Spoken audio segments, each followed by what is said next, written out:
For a very long time, many people have wondered if those old-time snake oil salesmen were just harmless tricksters or something much darker. Well, it looks like people won't have to wonder much longer. A recent deep dive into America's frontier past uncovered something truly shocking, and that was a hidden drug problem far worse than anyone imagined. So, what was really in those bottles? And what does it say about modern medicine today? Join us as we uncover the truth behind Snake Oil Nation. The birth of the snake oil craze. It is often said that every legend, no matter how unbelievable it seems, starts with something real. And in the case of the snake oil salesman, that legend did not start as a lie, but as a tradition.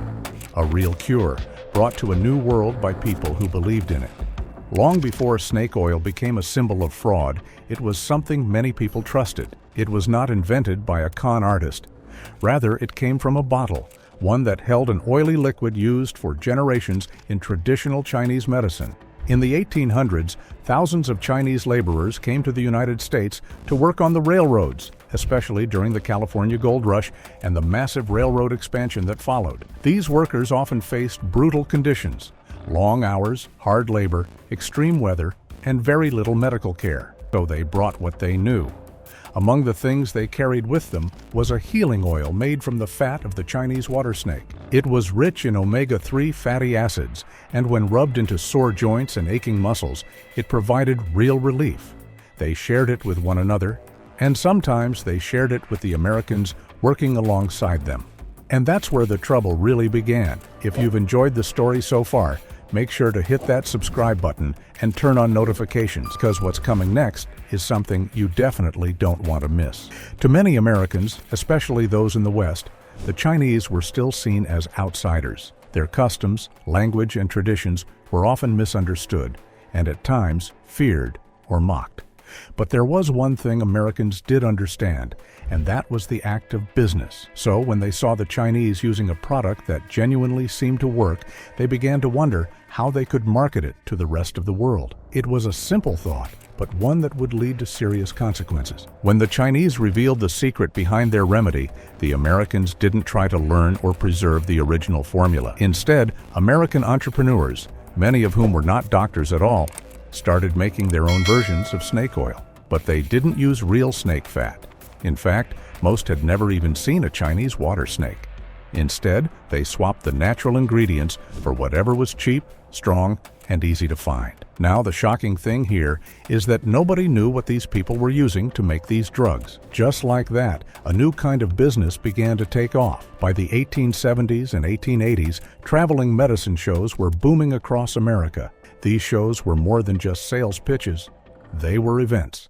A colorful wagon would come into town, and a group of performers would begin setting up. There would be music, comedy, and a charming man in a top hat or long coat who called himself doctor, even though he probably had no medical training at all. As the crowd gathered, the show would begin. The doctor would step up, wave a bottle in the air, and start telling a story. He would say his medicine came from a secret formula, something that was passed down from ancient healers or discovered during a long journey through dangerous lands. He would then add that it could treat anything, whether it be back pain, headaches, toothaches, fever, sleeplessness, and sometimes even diseases like tuberculosis or cancer. To the audience, these salesmen were not just selling a product, they were selling a miracle. But it didn't stop there.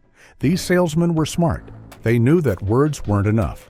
So they gave the crowd a show. Sometimes they will come with actors who would pretend to be sick. After just one sip or rub of the tonic, the person would jump up, miraculously healed. Other times they handed out free samples to the crowd, just enough to make someone feel the effects, which were often caused by the alcohol or narcotics hidden inside. And it worked. People bought the bottles. Some bought one. Others bought 5. Because for a few moments they believed. In a time before regulation, before the FDA, before ingredient labels and scientific trials, belief was often the only medicine people had. In small towns like Black Hawk, Colorado, and rural communities, doctors were rare. Hospitals were far away. Most people could not afford real treatment or didn't trust it. So when a man in a fine suit came to town offering hope in a bottle, It was easy to say yes, and the salesmen knew it. To make their act seem more believable, they went to great lengths to build trust. They wrote fake letters from supposed satisfied customers. They gave their products long, scientific-sounding names filled with Latin words. They even slapped labels on the bottles that said, "Guaranteed," even though no one was actually checking if those guarantees were real. By the end of the 19th century, the snake oil craze had grown into a full-blown industry. One of the most famous names in this business was Clark Stanley, also known as the Rattlesnake King. Stanley claimed to have learned the secrets of healing from Native American medicine men. He traveled the country with a wagon full of rattlesnakes and would perform live shows where he killed the snakes on stage and claimed to extract their oil right in front of the crowd. People were amazed by a product called Clark Stanley's snake oil liniment, which quickly sold across the country. But years later, when federal investigators finally analyzed the formula, they found it contained no snake oil at all. At the time, they didn't reveal the exact ingredients. They simply declared it a fraud. By then, the damage was done, and Stanley wasn't the only one making false promises. The success of snake oil salesmen opened the door for thousands of other fake cures. Some came in the form of powders, others as syrups or pills. They promised health, beauty, youth, and energy. But what they often delivered was addiction, false hope, and in some cases, death. And yet people kept buying. Because no matter how many lies were told, the need for relief and the hope for a miracle never went away. However, years later, the main ingredients in these so-called snake oil cures were finally revealed, and what these salesmen were actually putting in them might just shock you. Stay tuned. What was really in those bottles? When the situation with snake oil medicine became too much to ignore, the federal government finally stepped in. It was not just a few isolated cases anymore.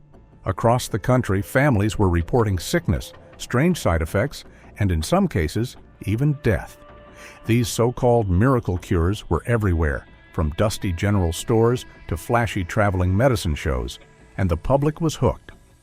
But the big question on the minds of federal officials was this: what exactly were people swallowing, rubbing on their skin, or giving to their children every day? To find out, the government launched an investigation, and what they uncovered turned out to be far more dangerous than anyone had imagined.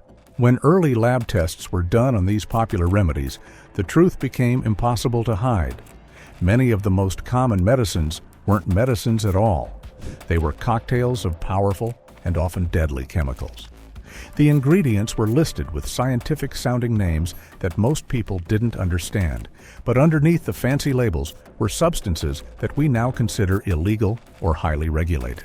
One of the most shocking discoveries was the amount of alcohol in these tonics. Some bottles were found to contain up to 80% pure alcohol, more than double the strength of whiskey. Medicines like Peruna, Hostetter's bitters, and Drake's Plantation bitters promised to cure everything from indigestion to nervous collapse. What they really did was get people drunk, especially women and children, all under the false promise of healing. But it didn't stop there. As testing continued, investigators found opioids in countless medicines. Morphine and opium were frequently used to numb pain and calm the nerves. What this really meant was that users were becoming chemically dependent without any idea that the product was addictive. One of the most tragic examples was Mrs. Winslow's soothing syrup, a widely sold product meant for teething babies. It was sweet, thick, and seemed to ease pain instantly. But its main ingredient was the deadly morphine. After the intake of these drugs, some infants slipped into unconsciousness. Others stopped breathing. Many never woke up. Meanwhile, cocaine was marketed as a wonder drug. It was added to drops for toothaches, syrups for depression, and even children's tonics. It created a temporary burst of energy and confidence, which made people believe the medicine was working until the crash came, and they needed more. Cocaine toothache drops were especially popular for kids. The more researchers looked, the more horror they found. However, the most annoying thing about these drugs was the fact that many of these medicines claimed to be natural or herbal. Words like Indian, root, sage, and tonic were used to create trust and tradition. But often, there was nothing natural about them. Some included chloroform, a powerful anesthetic that could knock someone out cold. Others had turpentine, sulfuric acid, or mercury, ingredients that could cause lasting damage. And while users thought they were buying ancient Native American or Chinese remedies, these were just marketing tricks. Most of the so-called tribal or foreign medicines were made in urban factories designed to sound exotic but created purely for profit. And here comes the shocker. Most people did not even know they were becoming addicted. The word addiction was not widely used or understood. Instead, customers thought they were simply needing another dose. Housewives, farmers, school teachers, and factory workers all took these medicines every day, never realizing they were becoming chemically dependent. So, whenever someone felt sick, they reached for a bottle. When they could not sleep, they took a syrup. When their children cried, they gave them a soothing tonic. The cycle repeated for weeks, months, even years, and by the time the body needed the drug just to feel normal, it was too late. This quiet addiction spread like wildfire. And because it did not look like a back-alley drug problem, it went unnoticed. People were not just passing out on the streets, they were nodding off in church pews and at dinner tables. Another thing investigators discovered was even more disturbing. The companies making these products weren't innocent. Many of them knew exactly what they were selling and exactly what it did. They hired chemists, poured money into flashy advertising, and had powerful allies in both government and the media. Some even bribed doctors or printed fake testimonials just to boost sales. They claimed their medicines were scientifically tested, even though there were no regulations in place. To make matters worse, they invented fake diseases like female weakness or liver exhaustion to scare people, then sold the only so-called cure. In other words, they created the illness and sold the solution. Investigators also uncovered the powerful role newspaper ads played in the rise of fake medicine. These ads promised hope to the hopeless, using bold, eye-catching headlines like, "One bottle cured my cancer." Good for the nerves, the heart, and the soul. Safe for children and infants. But the truth was far from what was printed. These companies weren't offering healing, they were offering addiction. The temporary relief people felt didn't come from being cured, it came from being high. And the worse the withdrawal symptoms became, the more convinced people were that they needed another dose. This was not just a health crisis, it was a business model built on false hope and chemical dependence. Even though some people tried to sound the alarm, their warnings were often ignored. A few were doctors, some were journalists who saw the damage firsthand. Others were concerned citizens who began writing letters and editorials, desperate to raise awareness. Families were falling apart, children were dying, and those in power weren't doing anything about it. But their voices were brought down because of money. The patent medicine industry has become one of the most profitable in America. Their ads paid for entire newspapers. Their donations supported political campaigns. And with no federal laws against false medical claims, they had nothing stopping them. The victims were silenced, their stories were buried, and their suffering was blamed not on poison in the bottle, but on so-called moral weakness. A sign of hope finally appeared in the early 1900s when the government decided it had seen enough, with too many bodies, too many fake cures, and too many lives destroyed. A small but determined group of reformers, scientists, and journalists began pushing for something the country had never seen before: real medical regulation. And when the truth about what was actually inside those bottles was revealed to the public, everything began to change. People's eyes were opened, and the outrage was impossible to ignore. Curious to find out what happened next? Stay tuned. The Turning Point. As more families suffered and public trust began to break down, the movement against snake oil and fake medicines finally gained momentum. For decades, flashy salesmen and powerful companies had gotten away with selling dangerous, addictive, and even deadly products. But change was coming, and it started with a few brave voices who refused to stay silent. One of those voices was Samuel Hopkins Adams, an investigative journalist working for Collier's Weekly. In 1905, Adams published a groundbreaking series called The Great American Fraud. In these articles, he exposed how patent medicine companies misled the public, used fake testimonials, and sold products filled with alcohol, narcotics, and toxic chemicals. His writing was clear, emotional, and backed by evidence. For the first time, everyday Americans saw just how badly they had been deceived. Adams did not hold back. He wrote about how some mothers unknowingly gave morphine-laced syrups to their babies. He described how people suffering from real diseases wasted their money on useless tonics while their conditions got worse. His work shocked readers and put pressure on politicians to finally take action. At the same time, scientists and doctors were also beginning to speak up. Laboratory tests confirmed what Adams and others had reported. Many popular medicines were little more than addictive poisons. Even respectable-looking brands were guilty of hiding ingredients or exaggerating what their products could do. The public outcry grew louder. Newspapers picked up the story. Churches and community leaders called for reform. And finally, in 1906, the U.S. Congress passed the Pure Food and Drug Act, the first major law to regulate medicine and food. This law required companies to list the active ingredients on their labels. It also banned false or misleading claims. For the first time in U.S. history, there were real consequences for selling fake or dangerous medicines. Although the law did not solve everything overnight, it was a turning point. It marked the beginning of federal oversight in the health industry and gave birth to what would later become the Food and Drug Administration, FDA. Snake oil salesmen could no longer operate in total darkness. They were being watched, tested, and challenged. But not everyone gave up right away. Some companies changed their labels but kept the same harmful formulas. Others moved their operations underground. And even as the government cracked down, the demand for quick cures and miracle tonics never fully disappeared. Still, the 1906 law changed the game. It inspired new waves of reform, stricter laws in the years to follow, and a public that was more cautious about what they put in their bodies. And this is where the story takes a different turn. Because to truly understand the impact of snake oil, we need to look at how the legacy of the snake oil salesman still affects the world we live in today. Don't go anywhere, it only gets better from here. Impact of the snake oil on our world. Though the era of snake oil salesmen may seem like a distant part of America's wild past, the truth is their influence is still very much alive today. The scams, strategies, and mindsets that built their fortunes continue to ring through our modern healthcare system, especially in the billion-dollar industries of supplements, wellness products, and pharmaceuticals. So, let's start with marketing. One of the most lasting tactics from the snake oil era was the use of fear-based and hope-based advertising.